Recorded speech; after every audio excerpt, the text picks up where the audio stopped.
Hello दोस्तों, आज हम लोग पढ़ने वाले हैं क्लास 8 साइंस का चैप्टर नंबर 3 जिसका नाम है सिंथेटिक फाइबर्स एंड प्लास्टिक। मैं आपको एनसीईआरटी की full line by line explanation बताने वाला हूं। यदि आपके पास एनसीईआरटी बुक नहीं है तो कोई बात नहीं, आपके पास कोई भी एनसीईआरटी बेस्ड बुक है, सारे बुक्स चलेंगे, आपका पूरा कॉन्सेप्ट पूरी तरह से क्लियर हो जाएगा। तो चलिए फ्रेंड्स स्टार्ट करते हैं। इस चैप्टर का नाम है सिंथेटिक फाइबर्स, यानी कि सिंथेटिक का अर्थ होता है कृत्रिम, यानी कि बनावटी। बनावटी का अर्थ समझते हैं दोस्तों, यानी कि ऐसी चीज़ें जो मानव द्वारा बनाई गई हैं उसे हम कृत्रिम कहते हैं, यानी कि बनावटी। फाइबर्स का अर्थ होता है रेसे, और प्लास्टिक का अर्थ आप समझते हैं प्लास्टिक। ठीक है, तो इस चैप्टर में हम लोग यही पढ़ने वाले हैं कि जो बनावटी रेसे और जो प्लास्टिक है उनके बारे में हम लोग आज पढ़ने वाले हैं। तो दोस्तों आप देख, फाइबर्स के बारे में मैं आपको डिटेल चीज़ दिखा देता हूँ। आपने सुई में कभी ना कभी धागा तो जरूर देखा होगा। सुई में धागे जब लगे होते हैं तो आपको लगता होगा सिर्फ एक धागा है और उसमें कुछ नहीं है, लेकिन एक धागा वो सिंपल सा धागा नहीं होता है। आप यहाँ पे स्क्रीन पे एक पिक्चर देख रहे हैं, इसमें आप देख पा रहे होंगे कि जो सुई में लगा हुआ धागा है उसमें कितने सारे रेसे हैं। तो आप समझ सकते हैं कि रेसों का क्या वैल्यू है। यहाँ पे कितने सारे रेसे मिलकर एक धागे का निर्माण होता है। ठीक है, तो चलिए अब आगे बढ़ते हैं फ्रेंड्स। यहाँ पे the clothes which are we wear made up of fabrics, मैं थोड़ा सा जूम कर लेता हूँ ताकि आपको रिलेबिलिटी हो। तो यहाँ पे कह रहा है the clothes which we wear are made up of fabrics. दोस्तों हमने जो कपड़ा पहना है या फिर आपने जो कपड़ा पहना है वो किससे बना है? फैब्रिक से बना है। Fabrics are made from fibres obtain from man made, obtain from natural और आर्टिफिशियल सोर्स। और जो फैब्रिक्स होता है वो फाइबर से बना होता है, या तो वो नेचुरली प्राप्त होता है या तो वो आर्टिफिशियली प्राप्त होता है, यानी कि या तो वो हमें नेचर से प्राप्त होता है, यानी कि जैसे कि ऊल हो गया, सिल्क हो गया, हमें नेचुरली प्राप्त होता है प्लांट से या एनिमल से। और जो आर्टिफिशियल सोर्स हो गया जैसे कि बनावटी जो हमारे द्वारा मैन द्वारा बनाया गया है। Can we name some natural fibres? क्या आप कुछ नेचुरल फाइबर्स का नाम बता सकते हैं? मैंने तो अभी बता दिया, कुछ ऊल हो गया, सिल्क हो गया, कॉटन हो गया। Fibres are also used for making a large variety of household articles. Fibres का यूज सिर्फ कपड़े बनाने के लिए नहीं होता है, आम जिंदगी में जो है हमारे घरेलू उपयोग की वस्तुएं भी उससे बनाई जाती हैं। Make a list of some common articles made from fibres. Fibres से बनने वाले कुछ आर्टिकल्स का नाम आप लिखिए, और लिखने के बाद आपको करना क्या है, आपको एक लिस्ट बनाना है और इस लिस्ट को इस टेबल में आपको भर देना है। बनाने के बाद आपको ये भी लिखना है कि वो जो है नेचुरल है या आर्टिफिशियल, यानी कि वो प्राकृतिक रूप से बना है या साइंटिफिक रूप से बना है, यानी कि बनावटी है। प्राकृतिक तभी होगा जब वो या तो प्लांट से बना होगा या तो एनिमल से बना होगा। आर्टिफिशियल तभी होगा जब वो केमिकल वगैरह से बना होगा। Why did you label some fibres as artificial? आपने कुछ फाइबर्स को आर्टिफिशियल क्यों कहा? तो सिंपल आसान है दोस्तों, इसका जवाब बिल्कुल आसान है, क्योंकि वो मैन द्वारा बनाया गया है, इसे हम ह्यूमन बींग्स द्वारा बनाया गया है। और आपने कुछ पौधों को नेचुरल क्यों कहा? क्योंकि वो या तो एलिमेंट से या तो प्लांट से या तो एनिमल से हमें वो प्राप्त हुआ है। ये आप पिछली क्लास में पढ़ चुके हैं। जो नेचुरल फाइबर्स है जैसे कि कॉटन, ऊल, सिल्क, ये सब कहाँ से ऑब्टेन होते हैं? प्लांट से या तो एनिमल से, इसलिए हम इन्हें नेचुरल फाइबर्स कहते हैं। ठीक है, अब आगे हम लोग पढ़ने वाले हैं वाटर सिंथेटिक फाइबर्स, यानी सिंथेटिक फाइबर्स आखिर में होते क्या है, कहते किसे हैं हम लोग। तो try to recall the pattern. दोस्तों आपने यदि कोई नेकलेस वगैरह देखा होगा तो आप वहाँ पे देखते होंगे कि एक वहाँ पे धागा ऐसे रहता है, ठीक है, और उसमें छोटी छोटी छोटी छोटी छोटी छोटी छोटी छोटी छोटी छोटी जो है मोतियाँ गुथी होती हैं। ठीक है, यहाँ पे ऐसे देख पा रहे हैं कि मोतियाँ गुथी हुई हैं। तो इस पैटर्न को आप समझिए, और यहाँ पे एक पेपर क्लिप का पैटर्न दिया गया है, इस पैटर्न को भी आप समझने की कोशिश कीजिए। ठीक है, यहाँ पे देख सकते हैं ये जो पैटर्न दिया गया है इसको भी समझने की कोशिश कीजिए। तो आगे मैं आपको बताता हूँ। Join with A help of thread, क्या है, दोनों जो यहाँ पे मोती आपको दिख रहा है, बीड्स मतलब होता है मोती, तो जो मोती का नेकलेस है यहाँ पे आप देख सकते हैं। तो इसमें आप देख पा रहे होंगे कि धागे के सहारे जो है सारी मोतियाँ जुड़ी हुई हैं और एक नेकलेस का निर्माण होता है। Try to join number of paper clips. आप कुछ पेपर क्लिप्स ले लीजिए और उन्हें ऐसे ज्वाइन करके एक चेन बना के देखिए। Is there any similarity between the two? क्या दोनों में कुछ समानता है आपको देखने को मिलती है? आप देखेंगे दोनों जो है चेन का रूप ले रहे हैं, यानी कि चेन हो चुका है, छोटे छोटे छोटे छोटे यूनिट मिलकर एक चेन का निर्माण यहाँ पे कर रहे हैं।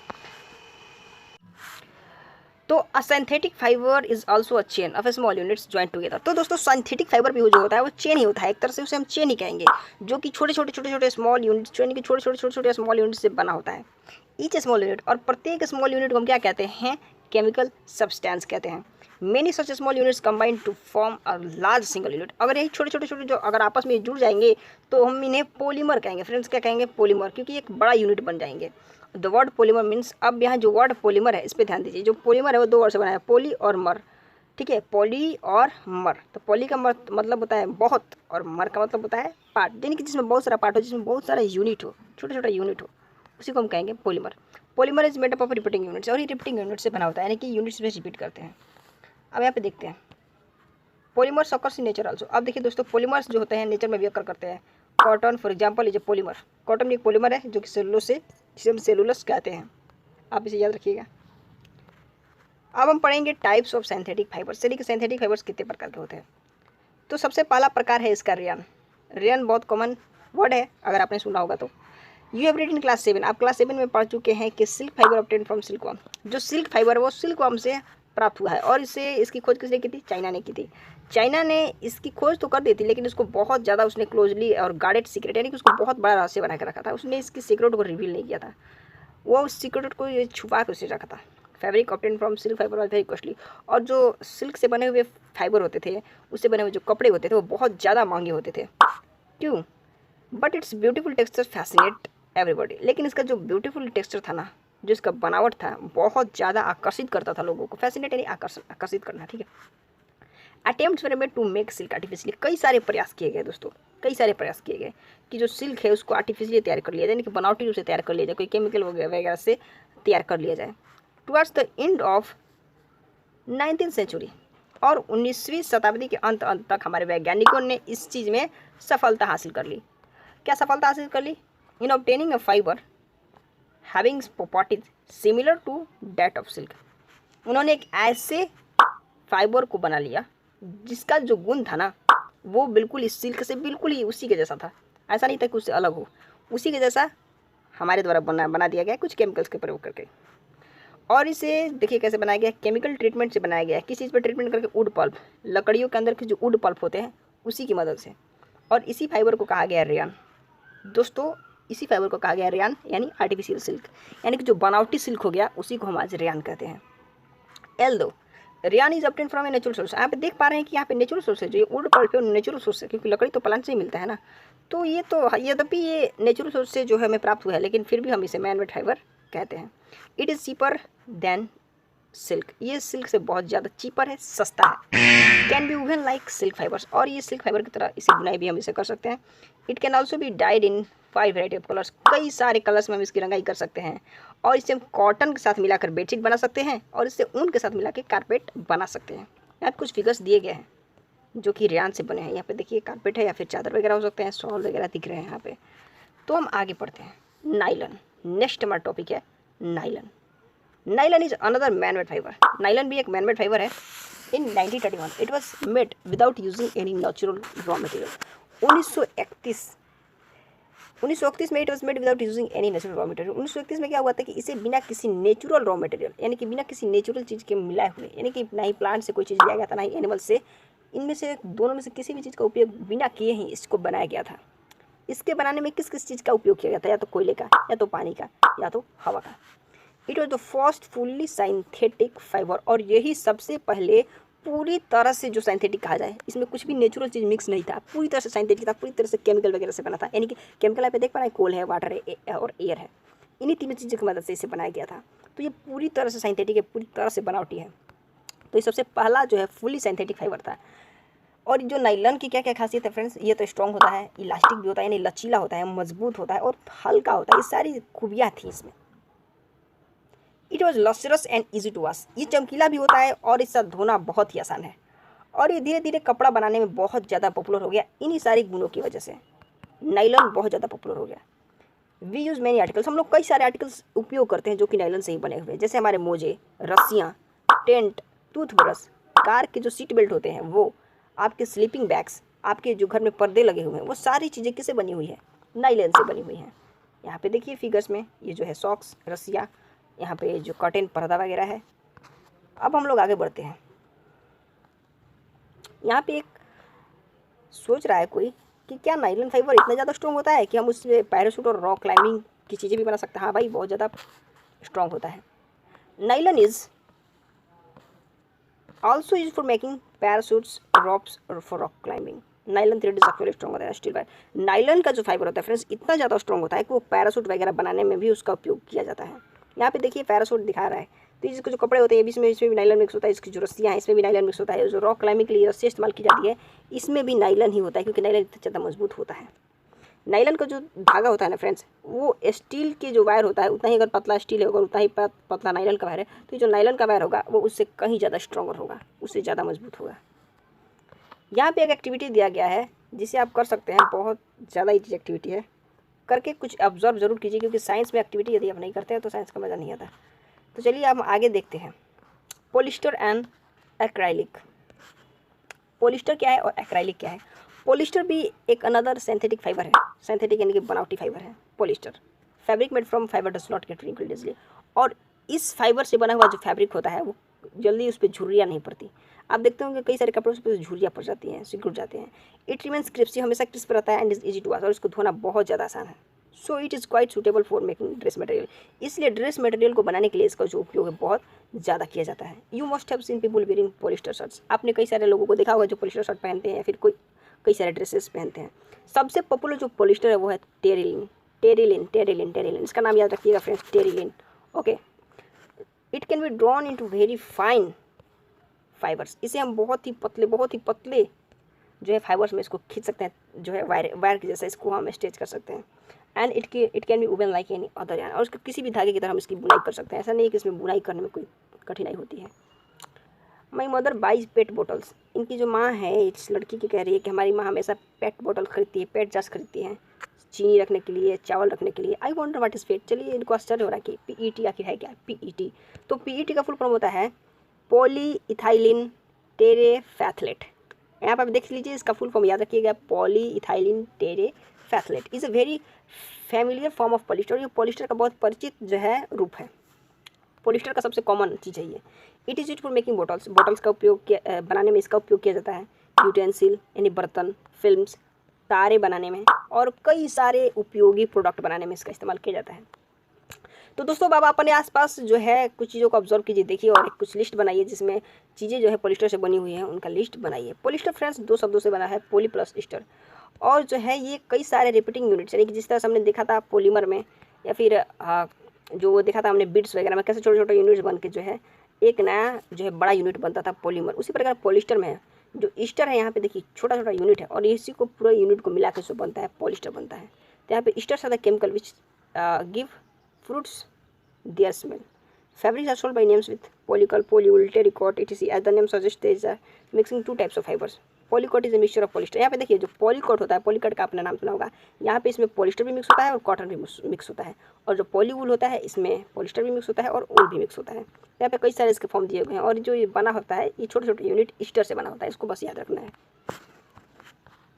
वी वियर स्वेटर्स, अब दोस्तों हम लोग जो स्वेटर पहनते हैं या फिर जो शॉल यूज़ करते हैं, जो ब्लैंकेट यूज़ करते हैं, चादर हो गया या फिर कंबल हो गया ठंडे के दिनों में, आपको क्या लगता है कि वो नेचुरल से बना हुआ है, यानी कि जो भेड़ बकरी का ऊल है उससे बना हुआ है? नहीं, मतलब ज़्यादातर चांसेस में नहीं, क्योंकि आजकल के जो ऊल आ रहे हैं वो एक खास प्रकार का सिंथेटिक फाइबर जिसका नाम है एक्राइलिक, उससे बनते हैं।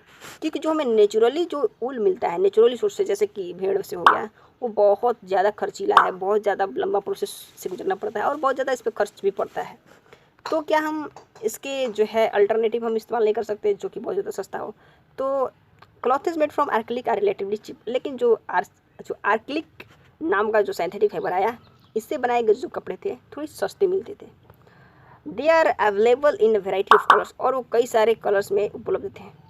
ठीक है, available in variety of colour. Synthetic fibres are more durable and affordable, क्योंकि सिंथेटिक फाइबर्स बहुत ज़्यादा ड्यूरेबल भी होते हैं, अफोर्डेबल भी होते हैं, यानी कि सभी लोग उसको आराम से खरीद सकते हैं, टिकाऊ होते हैं, which makes them more popular than natural fibres. और इसी के कारण से जो है फ्रेंड्स जो सिंथेटिक फाइबर हुआ पॉपुलर होते गया, धीरे धीरे बहुत ज़्यादा पॉपुलर हो गया। आजकल तो सिर्फ सिंथेटिक फाइबर्स आपको देखने को मिलेंगे, जो है नेचुरल फाइबर्स बहुत कम लोग यूज़ करते हैं। You have already performed an activity of burning natural और synthetic fibres in activity 3.6 of class 7। आपने क्लास 7 में एक एक्टिविटी किया था 3.6, जिसमें आपने नेचुरल जो है और सिंथेटिक फाइबर को आपने जलाया था। आपने ये जरूर नोटिस किया होगा कि यदि हम सिंथेटिक फाइबर को जलाते हैं तो वो मेल्ट हो जाता है, यानी कि पिघल जाता है, जैसे ही उस पर हीट लगती है पिघल जाता है। यही जो है इसका डिसएडवांटेज, यानी कि जो है उसकी जो क्या बोलते हैं एक कमी हो गई, डिसएडवांटेज मिलता है। ये बहुत ही आसानी से जो है कपड़े में जो है आग पकड़ लेता है, तुरंत ही आग पकड़ लेगा और काफ़ी ज़्यादा खतरनाक साबित हो जाएगा आपके लिए। इसका जो फैब्रिक होता है मेल्ट पिघल जाता है और हमारे शरीर पर चिपक जाता है जो इसे पर्सन इसे पहना है। इसलिए फ्रेंड्स जब भी हम किचन में काम कर रहे हों या फिर किसी लैब में काम कर रहे हों तो हमें सिंथेटिक फाइबर पहन के नहीं जाना चाहिए या फिर सिंथेटिक फाइबर वाले क्लॉथ्स को नहीं पहनना चाहिए। अब यहाँ पे लड़की करी, ओह नाउ आई एम अंडरस्टैंड कि क्यों मेरी माँ जो है वो किचन में काम करते वक्त सिंथेटिक फाइबर्स को नहीं पहनती, पॉलिस्टर को नहीं यूज़ करती, पॉलिस्टर क्लॉथ को क्यों नहीं यूज़ करती, अब समझ चुकी है। अब देखिए जो भी सिंथेटिक फाइबर्स होते हैं ना फ्रेंड्स, वो पेट्रोलियम ऑरिजिन से बने होते हैं और वो जो पेट्रोकेमिकल्स होता है उसी से बनाया जाता है। ये सारी चीज़ें जो है पेट्रोकेमिकल से ही संबंधित है, सिंथेटिक फाइबर बनाने वाली चीज़ें। ऐसा नहीं है कि वो मट्टी वगैरह से बनाया जाता है, ठीक है, पेट्रोकेमिकल से चीज़ें संबंधित है। कैरेक्टरिस्टिक्स ऑफ सिंथेटिक फाइबर्स, अब सिंथेटिक फाइबर्स के क्या कैरेक्टरिस्टिक्स हैं, गुण है, हम लोग देखने वाले हैं। Imagine that it is rainy day, आप जरा सोचिए, आप कल्पना कीजिए कि अगर बरसात के दिन है तो आप किस प्रकार का अम्ब्रेला यूज़ करेंगे। Synthetic fibres possesses unique characteristics which make them popular dress material. Synthetic fibres में कुछ ऐसे गुण होते हैं, उनमें कुछ ऐसे गुण उपलब्ध होते हैं जो कि उन्हें यूनिक बनाते हैं, ठीक है, और इसी की वजह से वो पॉपुलर ड्रेस मटेरियल बन चुके हैं, यानी कि ज़्यादातर ड्रेस मटेरियल इन्हीं से बनते हैं। अब यहाँ पे दिया गया दे ड्राई अप क्विकली, वो जल्दी से सूख जाते हैं। सूखने का अर्थ क्या है, अगर उसमें पानी गिरा तो जल्दी सूख जाते हैं। वो ज़्यादा टिकाऊ होते हैं, कम खर्चीले होते हैं और सभी जगह उपलब्ध हैं और उनको मेंटेन करना भी आसान है। इसकी वजह से क्या है फ्रेंड्स, इनका जो है पॉपुलैरिटी बहुत ज़्यादा बढ़ चुका है। एक्टिविटी 3.2 देखते हैं। यहाँ पे कह रहा है कि आपको 2 क्लॉथ का पीस लेना है जो है लगभग ½ मीटर स्क्वायर का, और उसमें से एक नेचुरल फाइबर होना चाहिए और एक सिंथेटिक फाइबर होना चाहिए। आपको क्या करना है, दोनों को, अगर आपको पहचानने में दिक्कत हो रहा है तो अपने पेरेंट्स की हेल्प ले सकते हैं, ठीक है। अब दोनों को क्या करना है, उसको पानी से सोख करना है, यानी कि उसमें पानी को जो है सोखना है। सोख करने के बाद आपको देखना है कि कौन ज़्यादा पानी सूखता है और फिर आपको उसको सुखाना है। तो आपको कंपेयर करना है कि कौन जल्दी सूखता है। एक एक्टिविटी जरूर कीजिएगा, बहुत ज़्यादा मज़ेदार है। आपको मैं बता देता हूँ उसके आंसर क्या होने वाला है। डू सिंथेटिक फाइबर्स या लेस या more water than the natural fibre. क्या सिंथेटिक फाइबर कम या ज़्यादा पानी को सोखता है किसके नेचुरल फाइबर के मुकाबले? डू दे टेक लेस या मोर टाइम टू ड्रॉ, और कौन जो है ज़्यादा या कम समय लेता है ड्राई होने के लिए? तो मैं बता दूं दोस्तों, जो सिंथेटिक फाइबर होगा वो कम पानी सूखेगा और वो जल्दी भी सूखेगा। अगर उसमें कम पानी भी सूखा तो जल्दी सूख जाएगा, ठीक है। What does the activity tell you about the characteristics of synthetic fibres? Find out your parents about the durability, cost and maintenance. चलिए दोस्तों, अपने पेरेंट्स से जरूर पूछिएगा कि सिंथेटिक फाइबर जो है कितना टिकाऊ होता है या फिर नहीं होता है, उनके मेंटेनेंस में कितना खर्च लगता है या फिर उनको खरीदने में कितना खर्च लगता है। अपने पेरेंट्स से ज़रूर पूछिएगा इस चीज़ के बारे में। अब हम लोग पढ़ने वाले हैं प्लास्टिक्स। प्लास्टिक्स तो आपने बहुत ज़्यादा सुना है, चलिए आज इसके बारे में पढ़ते हैं। इस केमिस्ट्री में you must be familiar with many plastics articles used every day, make a list of such items. Plastic से बनी गई जो है चीज़ें आपने ज़रूर इस्तेमाल किया होगा अपने घरों में। तो जो भी आपके घरों में प्लास्टिक से बनी हुई चीज़ें हैं जिसका आप इस्तेमाल करते हैं, उसका एक लिस्ट बनाइए और अपने कॉपी में उसे नोट कीजिए। इससे क्या होगा, आपकी जो है दिमाग में सोचने की क्षमता बढ़ेगी। आप एक एक्टिविटी को कीजिएगा तो आप में कई सारी एबिलिटी उत्पन्न होगी। तो चलिए हम इसका जो है आगे अब देखते हैं।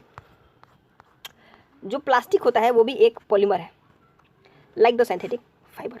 सिंथेटिक फाइबर की तरह वो भी एक पॉलीमर है। All the plastic do not have the same arrangement in units. सभी प्लास्टिक में फ्रेंड्स सेम अरेंजमेंट नहीं होता। कुछ प्लास्टिक में अरेंजमेंट्स लीनियर होता है, एकदम सीधा होता है। जो उनके यूनिट होते हैं एकदम सीधे सीधे सीधे सीधे सीधे सीधे जुड़े होते हैं। और कुछ प्लास्टिक में फ्रेंड्स ये क्रॉस होते हैं, ऐसे ऐसे ऐसे ऐसे ऐसे ऐसे क्रॉस करके जो है अपना लिंकिंग किए रहते हैं। यहाँ पे आप फिगर में देख रहे होंगे, मैं आपको दिखा देता हूँ। ये जो ए नंबर का फिगर है इसमें लीनियर प्लास्टिक अरेंजमेंट है और यहाँ पे जो यूनिट्स हैं वो क्रॉस लिंक्ड है। तो प्लास्टिक कई प्रकार के होते हैं। Plastic articles are available in all possible shapes and size. Plastic के जो आर्टिकल होते हैं, वस्तुएं होते हैं, वो कई प्रकार के शेप, किसी भी आकार में आपको मिल जाएंगे, किसी भी साइज में मिल जाएंगे, बड़ा छोटा, ठीक है। As you see in figure 3.7 में आप देख सकते हैं। Have you ever wondered how it is possible? क्या आपने कभी सोचा है कि कैसे पॉसिबल है कि प्लास्टिक कई सारे साइजेज में उपलब्ध है, कई सारे शेप्स में उपलब्ध है? और इसका फैक्ट यही है कि जो प्लास्टिक है उसे हम आसानी से गला सकते हैं। It can be shaped in any form. इसे हम किसी भी रूप में इसे ढाल सकते हैं, इसे हम कोई भी रूप दे सकते हैं। प्लास्टिक को हम रिसाइकिल कर सकते हैं, यानी कि फिर से इस्तेमाल कर सकते हैं। उसे हम रिसाइकिल के लिए भेज सकते हैं, इसे फिर से इस्तेमाल कर सकते हैं घर पे, उसको फिर से कलर कर सकते हैं, उसको मेल्ट कर सकते हैं और उसको हम सीट में भी कन्वर्ट कर सकते हैं और फिर हम उसे तार जो है वायर में भी स्ट्रेच कर सकते हैं। और इसके कई सारी यूजेस हैं। इसी की वजह से प्लास्टिक जो है कई सारे चीज़ों में इस्तेमाल होता है। यहाँ पे आप प्लास्टिक की कुर्सी देख पा रहे हैं, प्लास्टिक की बाल्टी देख पा रहे हैं, यहाँ पे ग्लास, यहाँ पे खिलौना, सारी चीज़ें आप प्लास्टिक की देख पा रहे होंगे। पॉलीथीन फ्रेंड्स उसी प्रकार है, पॉली प्लस इथिन से बना हुआ है। ये भी एक प्लास्टिक है जिसका इस्तेमाल ज़्यादातर प्लास्टिक बैग जो हमारे घरों पर आता है पॉलीथीन करके, उसमें इस्तेमाल होता है इस पॉलीथीन का, ठीक है। Now try to bend a plastic. अब आप क्या कीजिए, आप एक प्लास्टिक ले लीजिए और उसे ऐसे मोड़ने की कोशिश कीजिए, ठीक है, कोई प्लास्टिक आर्टिकल लेके। क्या वो आसानी से मुड़ जाता है? आप ऑब्जर्व कीजिए इस चीज़ को। सम प्लास्टिक आर्टिकल्स बेंड इजली। कुछ प्लास्टिक आर्टिकल्स आपको मिलेंगे ऐसे जो कि आसानी से मुड़ जाएंगे, वाइल सम ब्रेक। और लेकिन कुछ ऐसे होते हैं कि अगर आप उसे मोड़ने की कोशिश करते हैं तो मुड़ता तो नहीं है लेकिन टूट जरूर जाता है। Add hot water to plastic बोतल। आप एक प्लास्टिक बोतल लीजिए, उसमें बहुत ज़्यादा गर्म पानी डाल दीजिए। उससे क्या होगा, कुछ पिचकने लगेगा, ठीक है, उसका जो है सिकुड़ने लगेगा बोतल, ज़्यादा गर्म पानी डाल दोगे। इससे क्या हो रहा है कि वो डिफॉर्म्ड हो रहा है, यानी कि अपने शेप को बदल रहा है। इस प्रकार के प्लास्टिक जो कि हीट करने पर अपना रूप बदल दे, यानी कि वो आसानी से बेंट हो जाए, मुड़ जाए, उसे हीट करने पर गलने लगे, तो ऐसे प्लास्टिक को हम कहते हैं थर्मोप्लास्टिक। पॉलीथीन हो गया, यानी कि जो हम प्लास्टिक बैग यूज़ करते हैं घर पे, वो पीवीसी हो गया, ऐसे थर्मोप्लास्टिक के एग्जाम्पल्स हैं। This are use for manufacturing toys. और इनका इस्तेमाल होता है खिलौना बनाने में, कंघी बनाने में और कई प्रकार के कंटेनर्स बनाने में, डब्बा वगैरह बनाने में। ऑन द अदर हैंड लेकिन ऐसे कुछ प्लास्टिक होते हैं, अगर आपने उसको एक बार जो है कोई शेप दे दिया तो फिर हम दूसरे नहीं कर सकते। उसे हम कभी अब फिर मुलायम नहीं कर सकते, उसे हीट करके उसको गला नहीं सकते। और ऐसे प्लास्टिक को हम कहते हैं थर्मोसेटिंग प्लास्टिक। उनको सेट है, अब उसे हम जो है किसी भी प्रकार का उसमें मॉडिफिकेशन नहीं कर सकते। 2 examples are bakelite and melamine. इसके 2 एग्जाम्पल से बहुत ज़्यादा इंपॉर्टेंट है बेकेलाइट और मेलामाइन। ठीक है, बेकेलाइट और मेलामाइन, मैं इसको रेड से हाइलाइट कर देता हूँ। ठीक है, बहुत ज़्यादा इंपॉर्टेंट है, आप इसको नोट कर लीजिए, बेकेलाइट और melamine. Bakelite is a poor conductor. Bakelite का क्या खासियत है, एक पुअर कंडक्टर ऑफ हीट है, यानी कि बेकेलाइट से जो होता है हीट कंडक्ट नहीं करता और इलेक्ट्रिसिटी भी कंडक्ट नहीं करता। It is electrical switches. इसी की वजह से इसका उपयोग होता है इलेक्ट्रिकल स्विचेज बनाने में। हैंडल्स ऑफ वेरियस यूटेंसिल्स, कई सारे यूटेंसिल्स के हैंडल बनाने में, जैसे कुकर वगैरह हो गया, पैन हो गया, उसका जो हैंडल होता है वो बनाता है। Melamine is a versatile material. और मेलामाइन एक वर्सटाइल मटेरियल है जिसमें क्या होता है कि आग नहीं लगती है और बहुत ज़्यादा हीट को टॉलरेट कर सकता है, यानी कि बहुत ज़्यादा गर्मी सह सकता है। इसमें कितना भी आप हीट दोगे उसको सह लेगा। It is it for making floor tiles. और इसका प्रयोग होता है जैसे कि टाइल्स वगैरह बनाने में। आप नीचे की टाइल्स देखते हो घर में, उसी से बने होते हैं। Kitchen ware and fabrics which resist fire. और अगर ऐसे फैब्रिक्स बनाने हो या फिर ऐसे कपड़े बनाने हो जिसमें आग ना लगे तो इसका प्रयोग किया जाता है। जैसे कि आग बुझाने वाले के कपड़े इसी से बनाए जाते हैं। ठीक है, तो यहाँ पे कुछ फोटोज देख सकते हैं। तो यहाँ पे थर्मोसेटिंग्स के और यहाँ पे थर्मोप्लास्टिक के एग्जाम्पल दिए गए हैं फिगर के साथ। अब हम आगे बढ़ते हैं।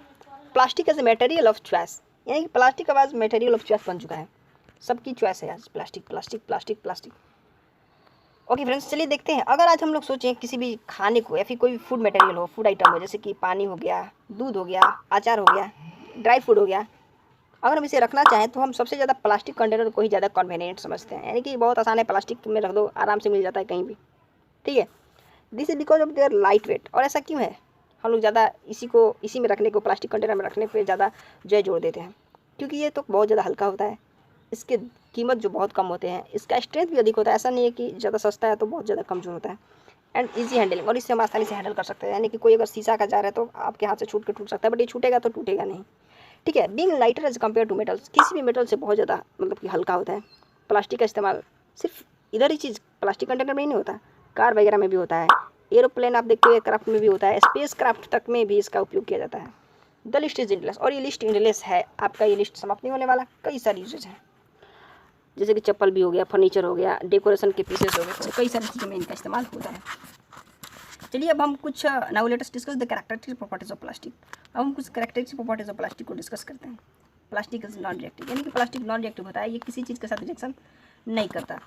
You know that metals like iron get rusted. अगर आप लोहे पर नज़र डालेंगे तो लोहा का अगर आप बारिश में फेंक दें या फिर छत के ऊपर रख दें तो उस पर अगर बारिश पड़े या फिर हवा से वो संपर्क करेगी तो क्या होगा, उस पर जंग लग जाता है, रस्ट लग जाता है, क्योंकि वो मॉइस्चर और एयर के साथ जो है रिएक्शन करता है। रिएक्शन करके क्या हो जाता है, उस पर जंग लग जाती है और लोहा ख़राब हो जाता है। लेकिन जो प्लास्टिक के साथ ऐसा नहीं है, प्लास्टिक किसी भी प्रकार का रिएक्शन नहीं करता, नहीं वाटर से रिएक्शन करता है, नहीं एयर से रिएक्शन करता है। They are not corrode easily, इससे वो जल्दी ख़राब नहीं होते। That is why they use to store various kinds of materials including many chemicals. इसीलिए जो है इनका प्रयोग कई प्रकार की चीज़ों को रखने में किया जाता है, यहाँ तक कि केमिकल्स को भी रखा जाता है उसमें, क्योंकि कई सारे केमिकल्स होते हैं तो हम उसे मेटल के बर्तन में नहीं रख सकते, क्योंकि रिएक्शन करके मेटल को ही खा जाएंगे केमिकल्स। तो यहाँ पे प्लास्टिक का इस्तेमाल किया जाता है। Plastic is light, strong, durable, यानी कि प्लास्टिक हल्का है, मजबूत है और टिकाऊ है। 3 चीज़ बहुत ज़्यादा इसकी इंपॉर्टेंट है। तो अपने पेरेंट्स से बात कीजिए, अपने ग्रैंड पेरेंट्स से बात कीजिए कि उनके ज़माने में ना किस प्रकार की बाल्टी यूज़ की जाती थी। आपको पता होगा, अगर आपने भी कहीं अगर गाँव वगैरह में रहते हैं तभी भी कई जगहों पर इस्तेमाल होती है लोहे की बाल्टी। What is the material of the bucket and mugs are using today. और आजकल कौन सी आजकल कौन सी बाल्टी यूज़ हो रही है, सिर्फ प्लास्टिक वाली। मग कौन सी, प्लास्टिक वाली। बाल्टी कौन सी, प्लास्टिक वाली। सारी चीज़ें प्लास्टिक की बन गई हैं। What are the advantage of using a plastic container. तो आप बताइए, आपकी जो है प्लास्टिक कंटेनर को यूज़ करने का एडवांटेज क्या है, उसका क्या खासियत है, यानी कि उसका जो है क्या एडवांटेज है, क्या उपयोग है, उसका क्या गुण है। Since plastic is very light, strong, durable and can be moulded. चूँकि जो प्लास्टिक है बहुत ज़्यादा लाइट होता है, बहुत ज़्यादा स्ट्रॉन्ग होता है, टिकाऊ होता है, मजबूती इसमें होती है, वो हल्का होता है और उसको किसी भी शेप या साइज़ में हम ढाल सकते हैं, बना सकते हैं। इसी कारण से इसे कई सारे पर्पज़ यानी कई सारे उद्देश्यों से बनाए जाते हैं। प्लास्टिक जो होता है किसी भी मेटल से सस्ता होता है कई मायने में। They are widely used in industry में भी उनका जो है बहुत बड़े मात्रा में यूज़ होता है। And for house hold articles, जो हाउस होल्ड आर्टिकल्स, घरेलू आर्टिकल्स, वस्तुएं हैं, उनको रखने में या फिर कई सारी चीज़ों में प्लास्टिक का इस्तेमाल हो रहा है। तो make list of different kinds of plastic container that are used in daily life. तो कुछ ऐसे प्लास्टिक कंटेनर का नाम लिखिए जो कि डेली लाइफ में यूज़ हो रहे हैं। Plastic are poor conductors, plastic जो है पुअर कंडक्टर भी है। You have learnt about the plastics are poor conductor of heat and electricity. That is why electrical wires have plastic covering. आप जानते हैं कि जो प्लास्टिक होता है वो क्या है, poor conductor of heat and electricity, यानी कि उससे हीट जल्दी पास नहीं करती, उससे जो होता है वो इलेक्ट्रिसिटी पास नहीं करती। इसी की वजह से अगर जो इलेक्ट्रिकल वायर होता है उस पर आप देखते हैं कि प्लास्टिक की कवरिंग होती है, कवर जो होता है उस पर प्लास्टिक की होती है। अगर जो स्क्रू ड्राइवर होता है यानी कि जो पेचकस होता है, आप पेचकस देखे होंगे, ठीक है, वो भी जो होता है इसका जो कवरिंग होता है ये प्लास्टिक से ही बना होता है। As mentioned above, handles of frying pan are also made of plastic. जो है प्लास्टिक से जो फ्राइंग पैन होता है वो भी प्लास्टिक से ही बना होता है। प्लास्टिक में वो थर्मोप्लास्टिक्स नहीं, थर्मोसेटिंग प्लास्टिक से, क्योंकि थर्मोप्लास्टिक जो है हीट होने से गल जाता है, लेकिन जो थर्मोसेटिंग प्लास्टिक है वो भी तो प्लास्टिक ही है, वो गलता नहीं है। डिड यू नो, क्या आप जानते हैं, चलिए हम भी जान लेते हैं क्या आप जानते हैं। Plastic find extensive use in the health care industry. Health care industry में फ्रेंड्स प्लास्टिक का बहुत ज़्यादा यूज़ है। Some example of the use are packaging of tablets, जो भी टैबलेट्स आते हैं उनके पैकेजिंग में जो है प्लास्टिक इस्तेमाल होता है। थ्रेड्स, धागे में, स्टिचिंग वुंड्स जिसको हम घाव वगैरह स्टिच करने में इस्तेमाल करते हैं उसमें भी प्लास्टिक यूज़ होता है। सिरिंज में भी प्लास्टिक का यूज़ होता है, और डॉक्टर के जो ग्लव्स होते हैं, दस्ताने होते हैं, उसमें भी जो है प्लास्टिक का यूज़ होता है। और कई सारे मेडिकल इंस्ट्रूमेंट है उसमें भी प्लास्टिक का यूज़ होता है, यानी कि मेडिकल में तो जो है प्लास्टिक के बिना कुछ भी संभव नहीं है। स्पेशल प्लास्टिक कुकवेयर, प्लास्टिक के कुकवेयर भी कई प्रकार के आते हैं, जैसे micro oven for cooking food. In micro oven the heat कुक्स the food but does not affect the plastic vessel, यानी कि जो क्या बोल रहे हैं, द हीट कुक्स द फूड, जो हीट है खाने को तो पका देती है लेकिन उससे प्लास्टिक वेसल पर कोई प्रभाव नहीं पड़ता। Teflon is a special plastic, Teflon एक प्रकार का स्पेशल प्लास्टिक है जिसपे कि तेल और पानी नहीं चिपकता है फ्रेंड्स, यानी कि इसमें भी खाना बनाने के लिए उपयोग किया जाता है। तो अगर आप नॉन स्टिकिंग कोटिंग कुकवेयर यानी कि खाने बनाने वाले बर्तन में इसका इस्तेमाल करना चाहते हो, आप जो है क्या नाम है इसका याद रख लीजिए, टेफ्लॉन, आप इसका नाम याद रखिएगा, आप इसमें खाना जरूर बनाइएगा। Fire proof plastic, synthetic fibre catch fire easily, आप जानते हैं कि सिंथेटिक फाइबर जो है उसमें आग आसानी से लग जाता है, लेकिन ये जानना आपके लिए बहुत ज़्यादा रोचक होगी कि जो फायरमैन होता है यानी कि आग बुझाने वाले लोग होते हैं, उनकी जो कपड़े होते हैं, उनकी जो यूनिफॉर्म होते हैं, उनमें कोटिंग होती है मेलामाइन प्लास्टिक की। आपने मेलामाइन के बारे में तो पढ़ा ही है, जो थर्मोसेटिंग प्लास्टिक है, तो मेलामाइन की कोटिंग होती है जो कि फ्लेम को रेसिस्टेट करती है, यानी कि अवरोध करती है आग को, यानी कि उनके जो है कपड़े में आग नहीं लगती इसकी वजह से। प्लास्टिक एंड द इन्वायरमेंट, अब आती है हमारे यहाँ से मोड़ कि प्लास्टिक के कई सारे एडवांटेज हैं। अब यहाँ पे देख लेते हैं disadvantages. Plastic and the environment, सीधे जो है दोनों जो है दुश्मनी है, प्लास्टिक और इन्वायरमेंट। इन्वायरमेंट यानी हमारा वातावरण। When we go to the market we usually get things wrapped in plastic और पैक्ड इन पॉलीथीन बैग्स। जब भी हम मार्केट जाते हैं, बाजार जाते हैं, तो हमें चीज़ें कैसे दी जाती हैं, या तो प्लास्टिक में लपेट के दिया जाता है, या फिर प्लास्टिक बैग में, पॉलीथीन बैग में डाल के दिए जाते हैं, उन्हें पैक करके दिए जाते हैं। That is one reason why plastic waste keeps getting accumulated in our house। और यही कारण है जिसकी वजह से हमारे घरों में प्लास्टिक का जो वेस्ट बढ़ता जा रहा है दिन प्रतिदिन। Ultimately plastic finds its way to the garbage, और अंततः इन सभी प्लास्टिक को एक दिन गार्बेज में हमें डालना होगा, कूड़ा कचरा जो है या फिर ढेर बना दिया जाता है कई जगह। Disposal of plastic is a major problem, और आज जो प्लास्टिक है इसका डिस्पोजल बहुत बड़ी समस्या बन गई है कि इसको कहाँ डिस्पोज किया जाए। A material is get decomposed with other through natural process such as action by bacteria is called biodegradable, यानी कि ऐसे मटेरियल जो कि आसानी से नेचुरल प्रोसेस से जो हैं, जैसे कि बैक्टीरिया के एक्शन से डिकम्पोज हो जाते हैं, उन्हें हम बायोडिग्रेडेबल कहते हैं। जैसे कि यदि आप देखते होंगे कोई छिलका ले लीजिए, कोई फल का या फिर सब्जी का, यदि आप उसे मिट्टी के पास फेंक देते हैं वो गल के सड़ के गल जाता है। कैसे गल जाता है? क्योंकि मिट्टी में बैक्टीरिया होते हैं, बैक्टीरिया उनको जो है धीरे धीरे डिकम्पोज कर देते हैं और उन्हें मिट्टी बना देते हैं। लेकिन प्लास्टिक के साथ ऐसा नहीं है। आइए हम देखते हैं। और material which don't easily decompose by natural sources system that's non biodegradable, लेकिन ऐसे मटेरियल्स जो कि नेचुरल प्रोसेस से डिकम्पोज नहीं होता है उसे हम नॉन बायोडिग्रेडेबल कहते हैं, और उसमें ही आता है प्लास्टिक। यहाँ पे लिस्ट दिया गया है कि कौन सा वेस्ट है, कौन सा कूड़ा कचरा कितने दिन में होता है। जैसे कि पिल्स मतलब होता है छिलका, छिलका हो गया, जैसे कि सब्जी, फल, कई सारे जो है फूड स्टॉक वगैरह के छिलके हो गए, 1 से 2 सप्ताह में गल जाते हैं, यानी कि जो है डिकम्पोज होता है, इसलिए हम बायोडिग्रेडेबल कहते हैं। पेपर हो गया, कॉटन, वुड, वुलन क्लॉथ्स, ये सारी चीज़ें बायोडिग्रेडेबल हैं।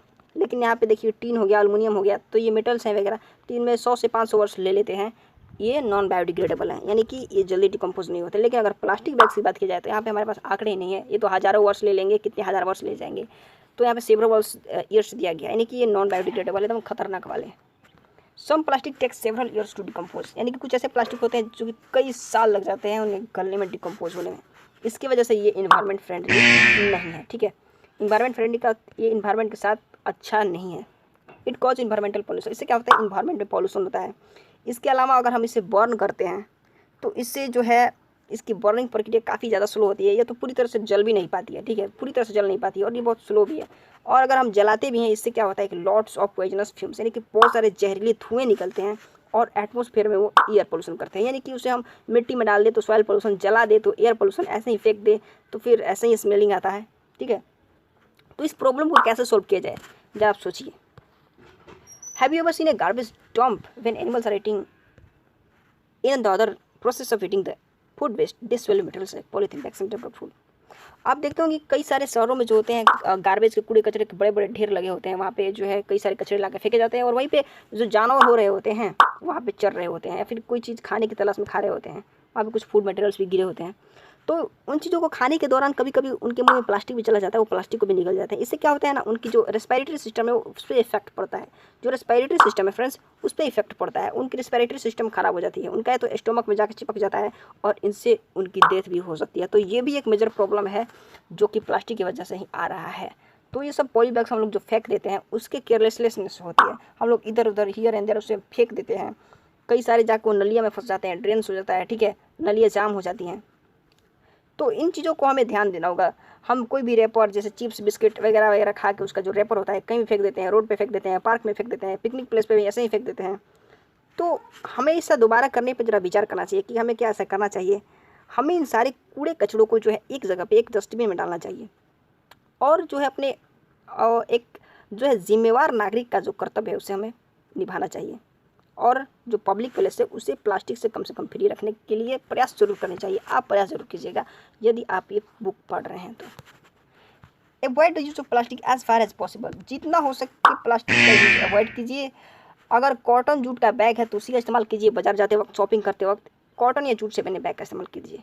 बायोडिग्रेडेबल और नॉन बायोडिग्रेडेबल, यानी कि ऐसे वेस्ट जो गल जाते हैं और ऐसे वेस्ट जो गलते नहीं हैं उनको आप अलग अलग इकट्ठा कीजिए, ताकि जो गलने वाले हैं उनका आप मिट्टी में डाल दें, खाद बन जाए, और जो नहीं गलने वाले हैं उन्हें आप रिसाइकल के लिए भेज सकते हैं, यानी कि फैक्ट्रिया में फिर से भेज दीजिए, वो फिर से कुछ और नई वस्तु बन जाएंगी।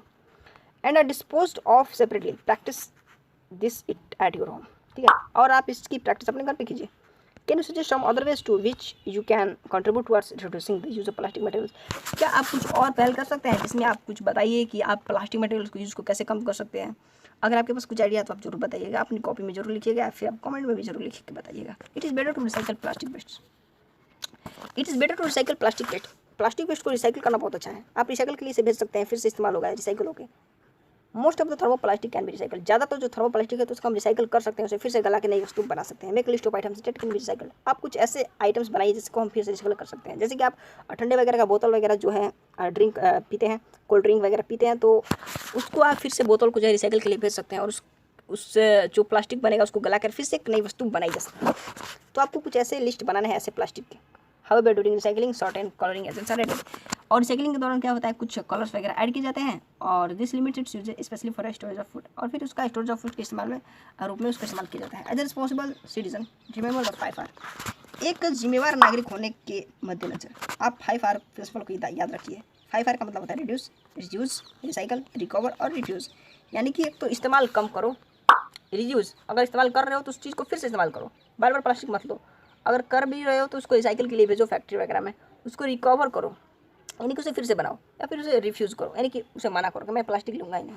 ये 5R को आप पालन कीजिए। Develop the habits which are environment friendly. और ऐसे आदत को बनाओ जो कि इन्वायरमेंट फ्रेंडली हो, हमारे इन्वायरमेंट को नुकसान ना पहुँचा रही हो।